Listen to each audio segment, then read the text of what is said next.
Order 25। मान लो plaintiff India के बाहर रहता है।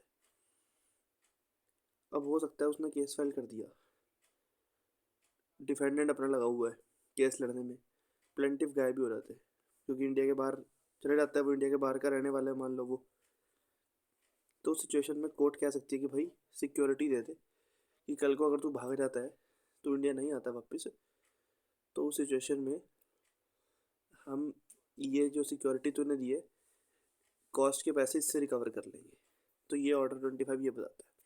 किसी भी स्टेज ऑफ द सूट पे द कोर्ट में खुद से या डिफेंडेंट की एप्लीकेशन पे प्लेंटिफ को ऑर्डर कर सकती है रीज़न रिकॉर्ड करने के बाद, और उसे टाइम दे देगी कि भाई security they they for the payment of all cost incurred,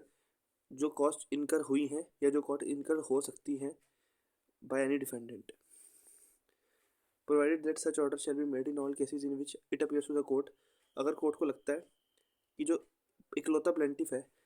या अगर एक से ज़्यादा प्लेंटिफ है तो उनमें से वो एक प्लेंटिफ या एक से ज़्यादा प्लेंटिफ इंडिया के बाहर रह रहे हैं और उनके पास इंडिया में कोई प्रॉपर्टी नहीं है, सफिशिएंट इमूवेबल प्रॉपर्टी नहीं है जिसे बेच के वो कॉस्ट का पैसा रिकवर करा जा सके other than the suit property. क्योंकि सूट प्रॉपर्टी की बात नहीं हो रही, अगर सूट प्रॉपर्टी उसके पास है इंडिया में पर और कोई प्रॉपर्टी नहीं है तो भी माना जाएगा कि उसके पास कोई प्रॉपर्टी नहीं है इंडिया में। ठीक है। Sub rule 2, whoever leaves India under such circumstances, अगर कोई इंडिया छोड़ता है ऐसे सर्कमस्टांसिस में कि रीजनेबल प्रोबेबिलिटी लग रही है कि वो फिर इंडिया में वापस नहीं आएगा, तो फिर कोर्ट उससे कॉस्ट मांग लेगी, तो भी माना जाएगा कि वो भाई इंडिया के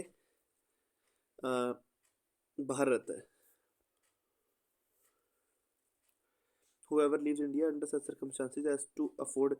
reasonable probability that he will not be forthcoming whenever he may be called upon to pay cost। तो अगर कोई बंदा कोई ऐसे सर्कमस्टांसिस है जिससे ऐसी प्रोबेबिलिटी लग रही है कि जब उसे इंडिया में बुलाया जाएगा कॉस्ट देने के लिए तो वो इंडिया के में नहीं आने वाला, तो उससे भी फिर कोर्ट सिक्योरिटी ले लेगी अगर उसके पास कोई इमूवेबल प्रॉपर्टी नहीं है other than the suit property. Rule 2, अब अगर वो सिक्योरिटी नहीं देता टाइम पे जितने टाइम में कोर्ट ने उसे देने के लिए कहा तो कोर्ट डिसमिस कर देगी सूट को unless plaintiff are permitted to withdraw the suit. ठीक है। तो अगर वो सूट विड्रॉ कर सकते हैं तो अलग बात है, वो सूट विड्रॉ कर लेंगे, नहीं तो कोर्ट डिसमिस कर देगी अगर उसने टाइम पे सिक्योरिटी नहीं दी तो। सब रूल 2, अगर कोर्ट ने सूट डिसमिस कर दिया पर प्लेंटिफ ने एप्लीकेशन लगाई कोर्ट में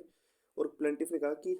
ये सफिशिएंट इन फॉलोइंग रीजंस की वजह से, ये सफिशिएंट कॉस्ट की वजह से मैं सिक्योरिटी डिपॉजिट नहीं कर पाया, तो कोर्ट फिर डिसमिसल के ऑर्डर को सेटिस्फाइड कर देगी और उस पर कॉस्ट भी लगा देगी, उसे सिक्योरिटी देने के लिए कह देगी या जो भी कोर्ट को ठीक लगता है वो कोर्ट कर देगी और फिर कोर्ट डेट दे देगी नेक्स्ट डेट ऑफ हियरिंग। पर ये जो डिसमिसल का ऑर्डर सेटिस्फाइड कोर्ट कर रही है इससे पहले कोर्ट डिफेंडेंट को नोटिस देगी कि हम इस डेट को इस पे, मतलब बेसिकली आर्गूमेंट्स होंगे। ठीक है। प्लेंटिफ कहेगा कि सफिशिएंट रीज़न था जिस वजह से मैं टाइम पे सिक्योरिटी नहीं दे पाया और डिफेंडेंट कहेगा कि कोई सफिशिएंट रीज़न नहीं था।